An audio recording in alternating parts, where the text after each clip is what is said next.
العليم من الشيطان اللعين الرجيم. بسم الله الرحمن الرحيم. وبه نستعين وهو المعين. الحمد لله رب العالمين والعاقبة للمتقين والجنة للموحدين والنار للملحدين والمنكرين والصلاة والسلام على سيد الأنبياء والمرسلين قاسم محمد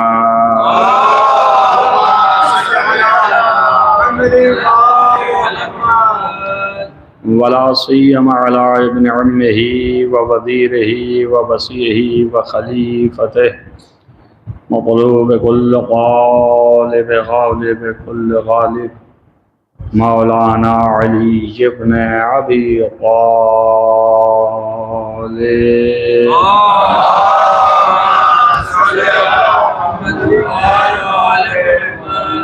وعلى آله الطيبين الطاهرين المعصومين المظلومين الذين ذهب الله عنهم الرجس وطهرهم تطهيرا أجمعين يؤمن هذا إلى قيام يوم الدين. أما بعد فقد قال الله سبحانه وتعالى في كتابه الحكيم. بسم الله الرحمن الرحيم. وسخر لكم ما في السماوات وما في الأرض جميعا منه وإن في ذلك لآيات لقوم يتفكرون. صلوات اللہ محمد.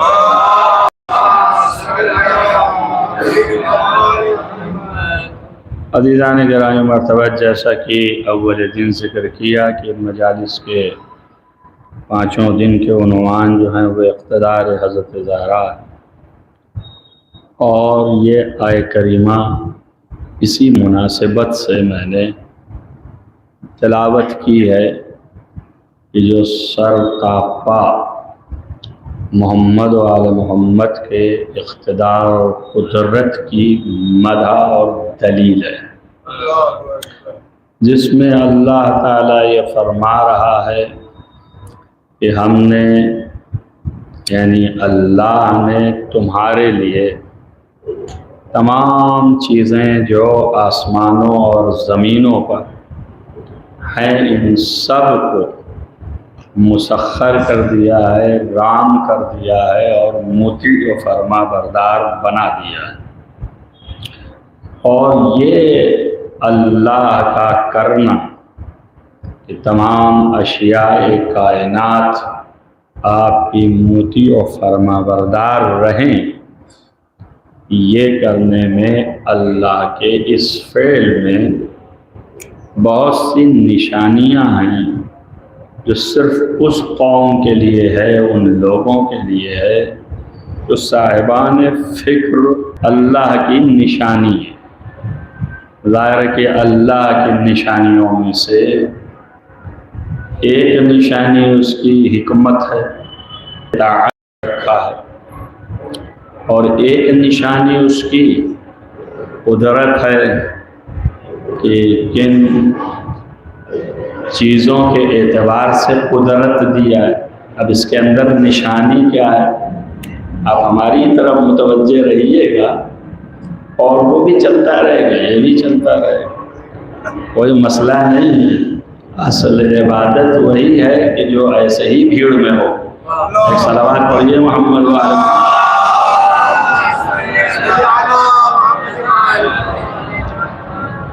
ظاہر کہ جب ڈسٹرکشنز پیدا ہوتے ہیں اور آپ کا توجہ ادھر سے ادھر بڑھتی ہے تو اسی وقت تو اصلی امتحان ہے کہ آپ کدھر متوجہ ہیں، ادھر ہیں کہ ادھر. صلوات پڑھیے محمد.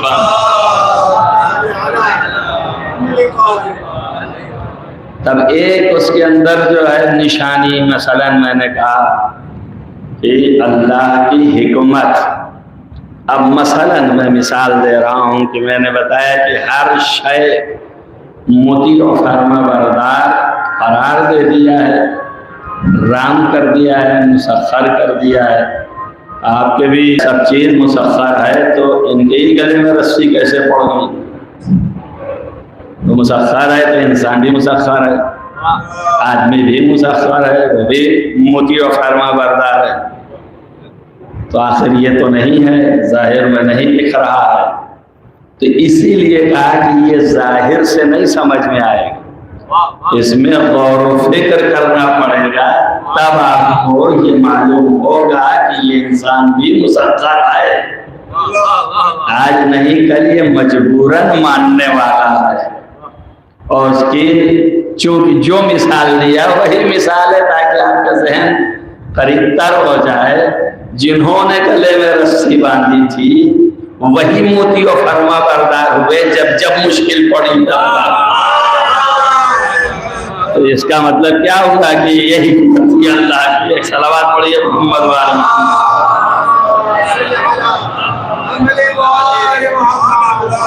جنہوں نے گلے میں رسی ڈالی تھی انہی نے کہا کہ اگر علی نہ ہوتے تو ہم ہلاک ہو جاتے. اس بات کی دلیل ہے کہ موتی بھی ہیں، فرما بردار بھی ہیں، لیکن فرق ہے دونوں اطاعت میں.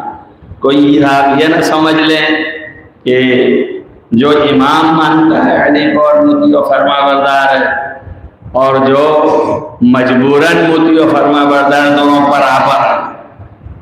اللہ نے اپنی اطاعت کو اصل دین قرار دیا، مگر اور جب اللہ ان کا موتی و فرما بردار کر رہا ہے تو کیا ہر شے اس کی موتی و فرما بردار نہیں ہے نا؟ تو پھر یہ انسان بھی تو ہونا چاہیے نا. اور اس کے بعد خود اعلان بھی اس کا ہے قرآن کہ سب جتنے اور اپنے کو جتنے لگانے والے قوت ادراک اور علم اور معرفت رکھنے والے مگر میرے مخالف دکھ رہے ہوں تو وہ بھی موتی ہیں میرے. میں نے مثال دیا تھا کہ لا يمكن الفرار من حکومت، تیرے فرار ممکن ہی نہیں ہے. تو کہتا ہے لہو اسلم من فی السماوات والارض، جو بھی زمین و آسمان میں ہے سب اسلام لائے ہوئے ہیں، یعنی تسلیم ہے اللہ کے سامنے. آپ تو دیکھ رہے ہیں کہ کتنے جو ہیں کافر ہیں، کتنے جو ہیں مشرک ہیں، کتنے جو ہیں منافق ہیں. تو یہ جو کافر اور مشرک اور منافق یہ مخالف ہے نا. تو جب اللہ کے مخالف ہو گئے تو پھر کیسے اللہ کے سامنے تسلیم ہیں؟ تو اس کا مطلب یہ ہے کہ دو طرح کا تسلیم ہے. ایک تسلیم اختیاری ہے، یعنی جب مجبور ہے آپ تو آپ تسلیم ہیں، اور جب آپ اختیار رکھتے ہیں تو آپ جو ہیں برگشتہ ہو جاتے ہیں. اگر اپنے اختیار سے آپ تسلیم رکھتے ہو تو یہی عین اسلام ہے، یہ دین ہے. تو اللہ جو کہہ رہا ہے کہ سبھی ہمارے سامنے جھکے ہوئے ہیں اور تسلیم ہیں، وہ اجباری ہے، طوعاً و کرہاً. اس لیے لفظ لگائی اس نے اسلم لہ ما فی السماوات والارض طوعاً و کرہاً، مجبوراً جھکے ہوئے ہیں. ظاہر ہے کہ ایک شخصیت جناتوں کی اور انسانوں کی صرف ایسی ہے کہ جن کو اللہ نے اختیار دیا ہے. تو اس اختیار کی وجہ سے اگر وہ سامنے جھک نہیں رہا ہے لیکن اس کی فطرت میں اللہ کے سامنے جھکنا ہے، جو مجبور ہے وہ جھکنے پہ. اور اسی سے ہم استدلال کرتے ہیں اکثر و بیشتر کہ دین جو ہے وہ فطری ہے، اسی فطرت میں اسلام ہے. تو پوچھتے ہیں دلیل کیا ہے کہ فطری ہے؟ جب فطری ہے تو آپ کی بھی اندر ہوگا، میرے اندر ہوگا. جب دونوں کے اندر ہے تو یہ کافر کیسے، وہ مشرک کیسے؟ توجہ ہے نا آپ کو؟ تو پھر کیا ہے؟ تو انہوں نے کہا دلیل اس کی حضرت مصعب ناطق، حضرت امام جعفر صادق علیہ السلام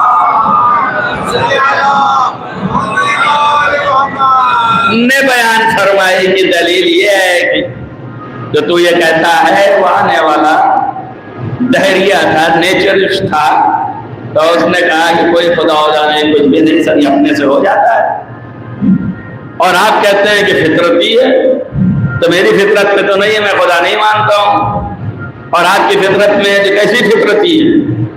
تو حضرت نے فرمایا تیری بھی فطرت میں ہے، فرق سے اتنا ہی ہے کہ میں اپنے اختیار سے خدا کو مانتا ہوں اور تو جبرن خدا کو مانتا ہے۔ اس نے کہا میں کیسے جبرن مانتا ہوں؟ آپ نے کہا ابھی بتاتا ہوں۔ تو نے کبھی بھی دریا کا سفر کیا ہے؟ اتنا بڑا حکیم ہے، تمام آتا جاتا رہتا ہے، تو کبھی کشتی میں سوار ہوا، سفر کیا؟ اس نے کہا ہاں بہت کیے۔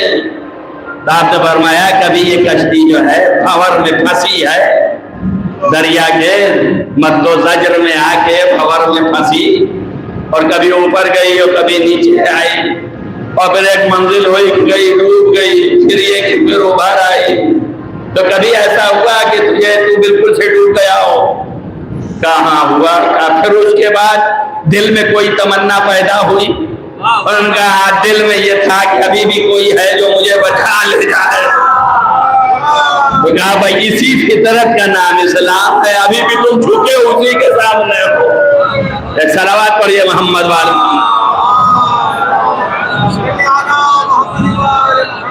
مگر یہ اختیار سے نہیں تھا، یہ تو جب مد و زجر کے تھپیڑے پائے تو دماغ بیلنس ہوا، اب مجبور ہوئے کہ کوئی بچا نہیں سکتا ہے، تب تو دل جو ہے پناہ لے رہا ہے اسی کی طرف جہاں سے آیا ہے، تو کہہ رہا ہے وہی ہے جو بچانے والا ہے۔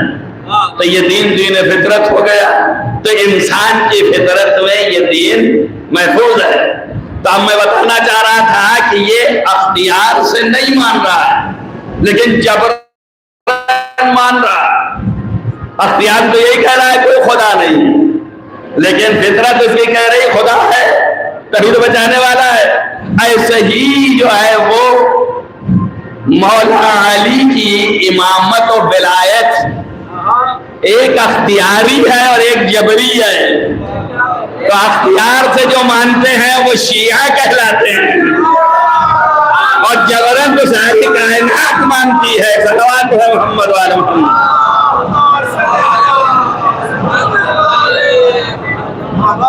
اگر جبرن نہ مانتی ہوتی تو کبھی یہ نہ کہتی کہ لولا علی لہلکا، اگر علی نہ ہوتے تو ہم ہلاک ہو جاتے۔ اللہ وہ وقت نہ لائے کہ جو مشکل کا وقت ہو کہ جہاں علی نہ ہو اور میں ہوں، ہر مشکل میں علی رہے۔ اس کا مطلب وہ بھی قائل ہیں کہ علی جو ہیں وہ حلال مشکلات ہیں، وہ بھی قائل ہے اس کے کہ علی حلال مشکلات ہیں۔ تو الغرض یہ ہے، اور کچھ چیزیں ہیں اختیاری بھی ہیں۔ اب یہاں پر یہ بھی ہے، دل سے تو نہیں مان رہے ہیں اختیاراً، مگر زبان سے مان رہے ہیں۔ تو اس کو کیا کہتے ہیں؟ جو دل سے نہ مانے اور زبان سے مانے، اس کا ہی نام منافق ہے۔ تبھی تو غدیر میں کہا بخل کا بخ، تو وہاں مان رہے ہیں زبان سے، لیکن اس کے بعد بعد رسول نہیں مانا، تو دل سے نہیں مان رہے ہیں۔ اب آپ کو بالکل پہنچا دیا در تک، تو آپ سمجھیے اسی حیثیت سے کہ اس کو منافق کہتے ہیں۔ اس کی کیا ضرورت پڑ گئی؟ اللہ جو ہے امتحان لیتا ہے۔ اس مطلب کو اللہ نے اپنی الوہیت اور اپنی ولایت، ایک ولایت جو آپ سنتے رہتے ہیں جو رات عوام کے ذہن میں صرف ہے، وہ ولایت مولا علی۔ تو آپ دن بھر یہی کہتے ہیں ولایت ولایت ولایت ولایت مولا علی، مولا علی کی کوئی ولایت نہیں، ولایت صرف اللہ کی ہے۔ انما ولیکم اللہ، پہلے اللہ ولی ہے، تو ولایت اصلی اللہ کی ہے۔ اسی لیے ہمارے سسٹم میں علی ابن ابی طالب کی ولایت کوئی جدا گانا نہیں ہے، ولایت الہیہ کے تسلسل کا نام ہے ولایت علی۔ صلوات محمد والے محمد۔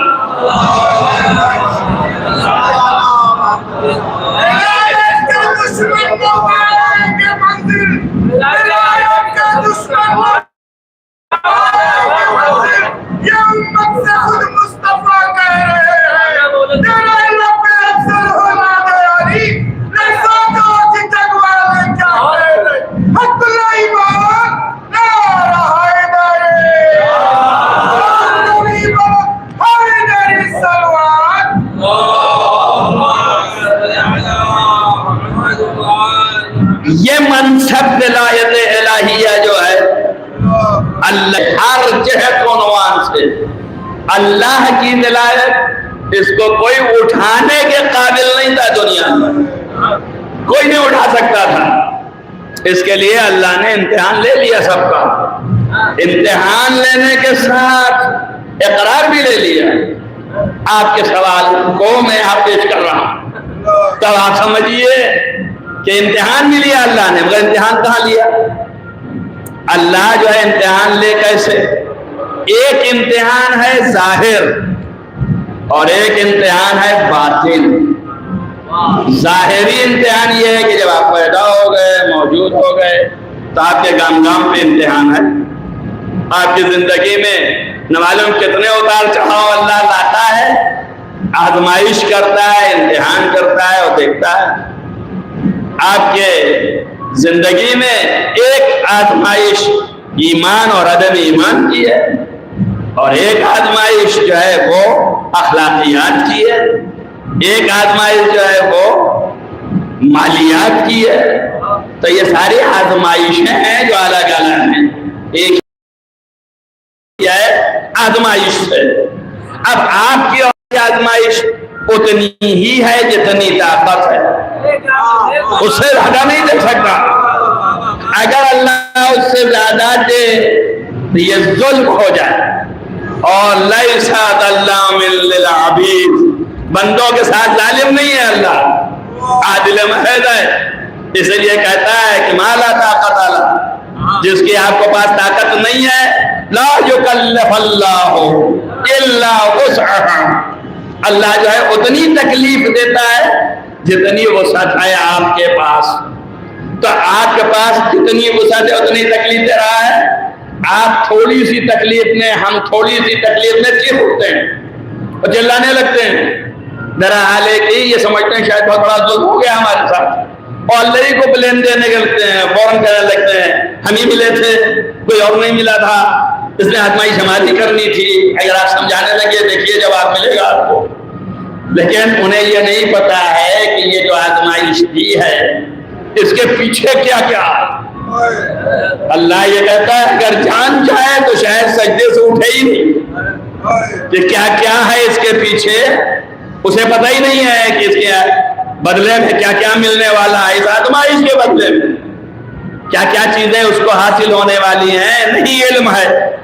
لیکن اگر علم ہو جائے کہ کیا کیا ملے گا تو پھر وہ جو ہے اللہ کا شکر ادا کرتے رہ جائے یہاں تک کہ مر جائے اور سر نہ اٹھائے کہ تیرا لاکھ لاکھ شکر ہے کہ تو نے یہ عطا کیا، یہ عطا کیا اس آزمائش پہ۔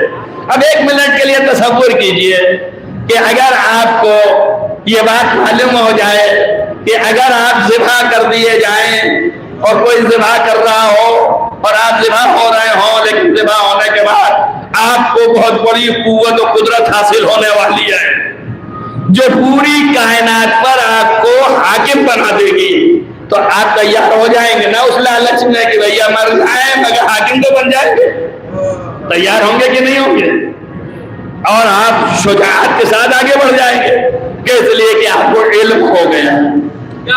توجہ کر رہے ہیں؟ تو جس کو علم ہے پھر وہ دے رہا ہے، توجہ کر لیجئے، پہلے علم ہے پھر دے رہا ہے، تو یہ بہت بڑی چیز نہیں ہے۔ علم آ گیا تو دے دیا، ایک کہتے تو ہے، لیکن یہ کوئی بہت بڑی چیز نہیں ہے۔ فوراً کہہ دیں گے تو معلوم تھا نا کہ اس کے بدلے میں تو یہ ملنے والا ہے، تو اس کے لیے کیا ہے انہوں نے، تو کون سی بڑی فضیلت ہے۔ توجہ ہو گئی؟ اب اگر آپ کو علم نہ دیا جائے تو آپ دوسرے کو بیان کیسے کر سکتے ہیں؟ توجہ کریے میری بات پر، اگر میں آپ کو نمائندہ بنانا چاہتا ہوں اور اس کے بعد میں کہتا ہوں نمائندگی آپ کو ایسے ہی دوں گا جب آپ اپنا گلا کٹا دیں گے، اور جب آپ گلا کٹا دیں گے تو نمائندگی دے دوں گا۔ اب آپ کا کوئی مسئلہ ہی نہیں ہے، آپ لیٹ گئے یا بیٹھ گئے یا جھک گئے، تلوار میں چلا دیا، بٹ گئے، ختم ہو گئے۔ اب اس کے بعد ہم نے نمائندگی دے دی جہاں بھی دینا ہے ہم کو، تو یہ کوئی کمال ہوا؟ چونکہ جانتے تھے کہ یہ بڑی چیز ملنی ہے، بغیر اس کے مل ہی نہیں سکتی ہے۔ لیکن یہ کمال بھی نہیں ہوگا۔ اب اگر ہم اس کو جانیں کہ اگر آپ کو اس طرح امتحان لیں گے تو کیا آپ دیں گے یا نہیں دیں گے؟ اب کہاں جانیں؟ کدھر جاننے کی کوشش کریں؟ کہاں سے پتہ لگائیں؟ ابھی تو آپ پیدا ہی نہیں ہوئے۔ جب آپ پیدا نہیں ہوئے، خلق نہیں ہوئے، تو کہاں سے آپ کو ہم پتہ لگائیں کہ آپ دنیا میں جانے کے بعد جب ہم یہ آزمائش دیں گے تو آپ اس آزمائش میں کھرے اتریں گے۔ اب جب آپ پیدا ہوں گے اور مثلاً حضرت ابراہیم علیہ السلام ان کو اللہ نے آگ میں پھینکنے کا ایک حساب کیا اور کہا تم اسی وقت میرے خلیل اور اسی وقت میرے حبیب بن سکتے ہو، خلیل بن سکتے ہو جب آگ میں کود جاؤ۔ تو آپ جب پیدا ہوں گے، پلیں گے، بڑے ہوں گے، سب کچھ ہوں گے اور آگ سامنے ہوگی اور اس کے بعد جب کودیں گے تو خلیل بن جائیں گے۔ لیکن یہ کیسے جانیں ہم کہ یہ کود ہی جائیں گے؟ ہو سکتا ہے نہ کودیں، آخری وقت میں انکار کر جائیں۔ کیونکہ انسان کی فطرت ہے، ڈر گیا، خوف آ گیا، ارے کیسے جانا؟ بہتر ہے بھیا نہ خلیل بنیں گے، ایسے ہی رہیں گے، کتنے ایسے ہی رہ گئے تو میں بھی رہ لیتا ہوں تو کیا ہے؟ تو اس کا یقین کیسے پیدا ہو؟ تو اس کے لیے آزمانا چاہیے نا، آزمایا ہوا ہو کہ یہ وہاں پہ جا کے مکرے گا نہیں، کود جائے گا ویسے ہی، آزمایا ہوا ہو۔ توجہ کیجئے آپ، اور یہ تسلسل لیجئے، بیچ بیچ باتیں آئیں گی کیونکہ اب کیا کریں نامربوط بھی ہو جاتی ہیں کبھی کبھی۔ تو آزمانا ہے تو اب آزمانے کے لیے ہمیں کہیں نہ کہیں آزمانا ہے۔ تو یہ جو آزمانے کی جگہ ہے یہ کہیں دنیا میں آ نہیں سکتی، اس لیے کہ جہاں خلق ہو گیا تو موجود ہو گیا، تو موجود ہونے سے پہلے مجھے آزمانا ہے تاکہ مجھے معلوم ہو جائے کہ یہ ذرہ برابر ہٹے گا نہیں عزم سے، جو ہم کہیں گے وہی کرے گا۔ جب یہ ہمیں معلوم ہوگا تبھی ہم منصب دیں گے۔ آپ دیکھیے اعتقاد آپ کے کیا ہیں، پہلے اعتقاد میں جائیے۔ اعتقاد آپ کا یہ ہے کہ نبی یہاں آنے کے بعد اور ہر برا فعل کرنے کے بعد اس کے بعد پھر اللہ نے ہدایت دے دی، تو ہر اچھا فعل انجام دیتے دیتے 40 سال کے سن میں اس قابل ہو گئے تو اللہ نے کہا تمہیں نبی بنائے دیتے۔ یہ ہے عقیدہ آپ کا؟ نہیں ہے۔ آپ کا عقیدہ کیا ہے کہ نبی پیدائشی نبی ہے۔ یہ تو عقیدہ آپ کا ہے نبیوں کے لیے کہ نبی پیدائشی نبی ہے، یعنی پیدا ہی ہوتا ہے نبی بن کے۔ تو جو نبی بن کے پیدا ہو رہا ہے تو جب ہماری شرط یہ ہے کہ تم اس آزمائش میں پورے ہوگے تبھی نبوت دیں گے، تو ابھی تو پیدا ہوا ہے، جب آزمائش دے لے گا تب نبوت دیں گے نا۔ لیکن جو پیدا ہی کیسے نبی ہو گیا؟ سمجھ میں آیا؟ تو ابھی تو یہ ایک ہی پیمانہ ہے کہ نبی پیدا نبی ہوتا ہے، اور اگر کوئی ایسا نبی ہو کہ جو یہ کہے کہ یہاں کی پیدائش تو چھوڑیے، ہم عالم انوار میں جو خلق ہوئے وہاں سے نبی ہے، تو اور آگے بڑھ گیا نا۔ تو اب یہ عقیدہ آپ کا درست کیسے ہوگا جبکہ شرط یہ ہے کہ آپ ایسے ہوں ایسے ہوں ایسے ہوں ایسے ہوں ایسے ہوں تب نبی ہوں گے، اور یہ چیزیں ہمیں کر کے دکھانی بھی ہیں، اس لیے کہ عام انسان مانے گا نہیں، تو اس کے سامنے یہ سب ہوتی رہے، تو جب وہ کرتا رہے تبھی ہم اس منصب کا اعلان کرتے رہے کہ اب ہم نے یہ بنایا، اب ہم نے یہ بنایا، اب ہم نے یہ بنایا، چونکہ یہ کیا تو یہ بنایا۔ اور ہم ایک طرف یہ بھی کہہ رہے ہیں کہ یہ سب بن کے آیا، تو یہ دونوں کیسے جمع ہو سکتا ہے؟ سوال آ گیا ذہن میں آپ کے؟ بھائی اس کا جواب یہ ہے کہ ایک جگہ ایسی ہو کہ جہاں پہ اللہ یہ آزما لے کہ دنیا میں جانے کے بعد یہ ذرہ برابر پھرے گا نہیں، اس جگہ کا نام ہے علم اللہ۔ اللہ کے علم اجمالی میں یہ ہے کہ یہ دیکھ رہا ہے ویسے ہی جیسے ریل ہوتی ہے، تو دیکھ رہا ہے وہاں کہ اگر یہ ساری چیزیں جو ہونے والی ہیں اس میں یہ ایک ذرہ پیچھے نہیں ہٹے گا، اور یہ بھی دیکھ رہا ہے کہ یہ پیچھے ہٹے گا، یہ بھاگے گا، یہ رکے گا، یہ ٹھہرے گا، یہ سب دیکھ رہا ہے۔ توجہ ہو گئی نہیں ہو گئی؟ اس کے لیے مجمع چاہیے، جو میں نے کہا اشارتاً کہا، کسی نے کچھ نہیں سمجھا ہے۔ صلوات پڑھیے محمد والے۔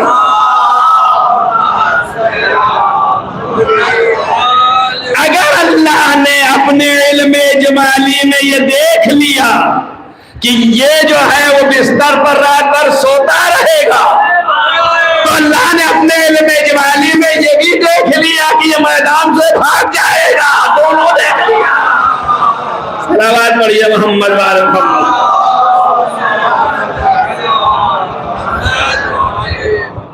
تو جب دونوں دیکھ لیا تو کس پر اعتماد کرے یہ بتاؤ؟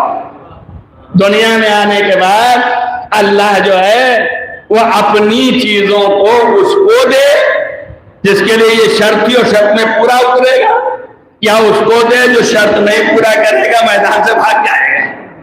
کس کو دے؟ تو آپ کی عقل بتا رہی ہے نا کہ اسی کو دے جو پورا کرے گا۔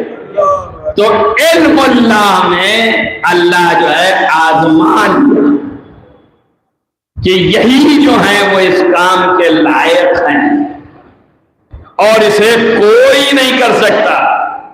اور پھر عالم ارواح میں آزمائش لی، پھر جب ان کی روحیں خل کر دی تو عالم ارواح میں آزمائش لی، یہ ڈبل، اور پھر تیسری مرتبہ اس دنیا میں آزمائش لی۔ بات سمجھ میں آ گئی؟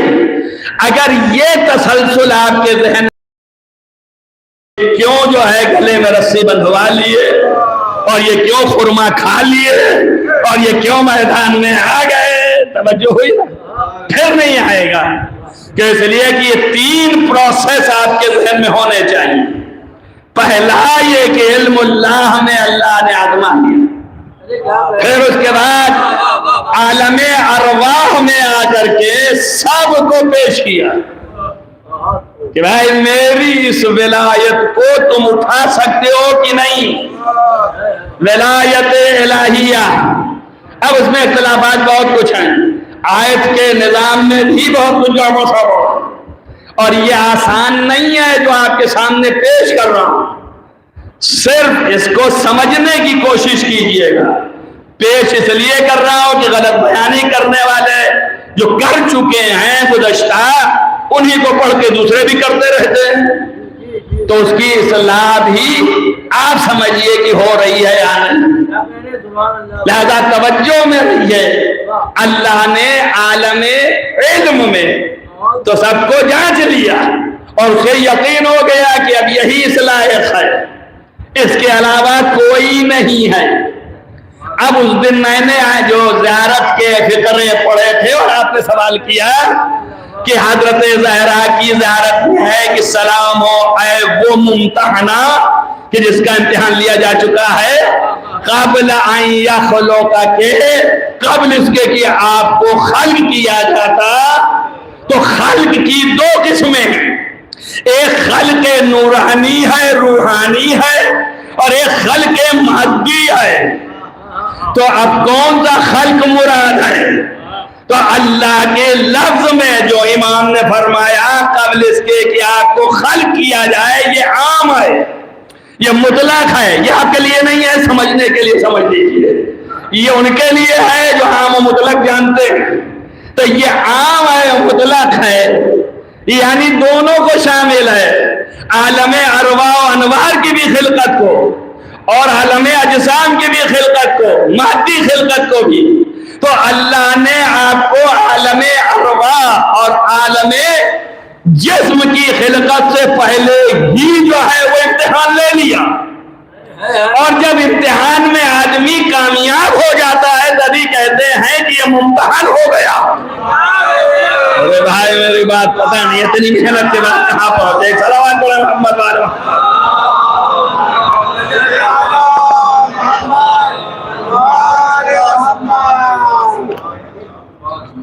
وہ دل پیغمبر نے فرمایا امام صادق علیہ السلام، امام محمد باقر علیہ السلام، دیگر ائمہ امیر المومنین علیہ السلام، پیغمبر ختمی مرتبہ صلی اللہ علیہ وسلم سب نے فرمایا امرنا صعب و مستصعب، ایک ہی تھا کافی، وہی نہیں سمجھ میں آتا کتنا سخت ہو گیا۔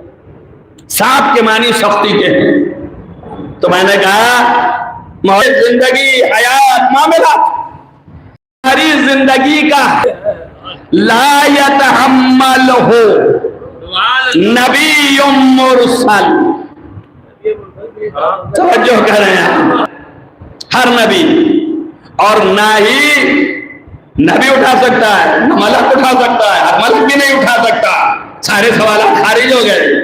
الا نبی، سوائے ان نبیوں کے کہ جو اللہ سے قرب رکھتے ہیں، جو خالص عزم پر ہیں، وَإِلَّا مُؤْمِنٌ، جب نبی وہ نہیں اٹھا سکتے ہیں، مومن بھی نہیں اٹھا سکتا ہے، مگر إِلَّا مُؤْمِنٌ امتحن اللہ قلبہ للایمان، صرف وہ مومن کے جس کے دل کا امتحان لیا جا چکا ہے وہی اٹھا سکتا ہے۔ تو اس کو کہا ہے کہ مومن ممتحن، یعنی وہ مومن جس کا امتحان ہو چکا ہے، جس کے دل کا امتحان ہو چکا ہے وہی اٹھا سکتا ہے۔ تو دل کا امتحان کس کے ہو چکا ہے؟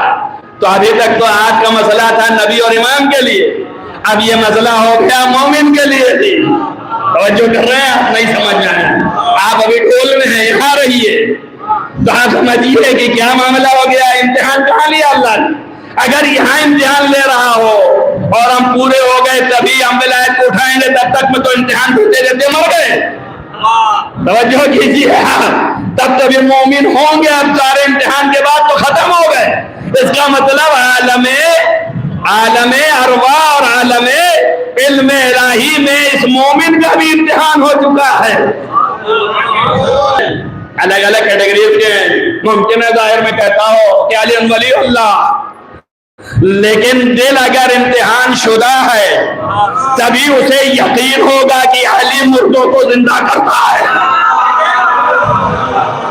اور اگر دل امتحان شدہ نہیں ہے تو مسکرا مسکرا کے سنا ہوگا، اٹھنے کے بعد باہر نکل کے بکواس کر رہے ہیں، ارے تمہیں زیادہ زندہ کر لیتے تھے تو خود ہی کیوں مر گئے۔ کہتے ہیں کہ اتنے بڑے مشکل میں مدد کرنے والے تھے تو اپنی مشکلوں میں کیوں گر گئے؟ کہتے ہیں کہ نہیں کہتے ہیں؟ تب یہ سمجھیے کہ یہاں پر ابھی اس جس سے بحث کر رہا ہوں جواب اس کا بھی موجود ہے کہ جسے تم مشکل سمجھتے ہو جواب دیتے ہی چلو۔ کہتے ہیں بتائیے یہ لوگ چلاتے پھرتے ہیں، کہتے ہیں میرے مولا یہ ہو، میرے مولا وہ، میرے مولا وہ، کہ جو کہ مشکلوں کے حل کرنے والے اور فلانے اور ٹھکانے، لیکن اتنی بڑی بڑی مشکلیں ہو گئیں، انہی کی بیٹی انہی کے بیٹے زنا تک ہو گئے شبر کے خنجر سے، اب اتنی بڑی مشکل کیا پڑے گی تو اسے کیوں نہیں حل کرنے آ گئے؟ تو ایک جملہ سنتے جائیے، جسے آپ مشکل سمجھتے ہیں اسے وہ مشکل نہیں سمجھتے، اسے وہ نعمت سمجھتے ہیں۔ توجہ ہوئی یا نہیں ہوئی؟ اسی لیے جناب زینب نے دربار ابن زیاد میں جب ابن زیاد نے کہا کہ دیکھا تمہارے ساتھ اللہ نے کیا کیا، تو آپ نے کہا وہ حق تیرا ناس ہو جائے، اللہ نے سب اچھا کیا۔ ہم اس کو یہ سمجھتے ہیں مارائی تو اللہ جمیلہ، سوائے اچھائی کے برائی دیکھی ہی نہیں ہے۔ اس کا مطلب یہ جسے تم مشکل سمجھ رہے ہو اسے ان کو مشکل نہیں ہے۔ آپ پر امتحان لے لیا، جب امتحان لے لیا تو اب آیا عالم ارواح، اب وہاں پر امتحان کے ساتھ عہد لے لیا کہ واقعاً اس پر باقی رہو گے۔ تو جب عہد کی منزل آئی تو ظاہر ہے کہ جو امتحان میں دیکھ لیا تھا وہ تو کسی نے نہیں دیکھا نا، کہ دیکھے ہوئے اپنے علم میں، تو وہ تو جانتا ہی ہے کہ یہ نہیں اٹھائے گا، یہ نہیں اٹھائے گا، یہ میری مصیبتیں جو میں دوں گا نہیں اٹھائے گا، یہ نہیں اٹھائے گا، میری راہ میں کون کون سی مصیبتیں اٹھانی پڑیں گی۔ تو ایک ایک کو پیش کیا،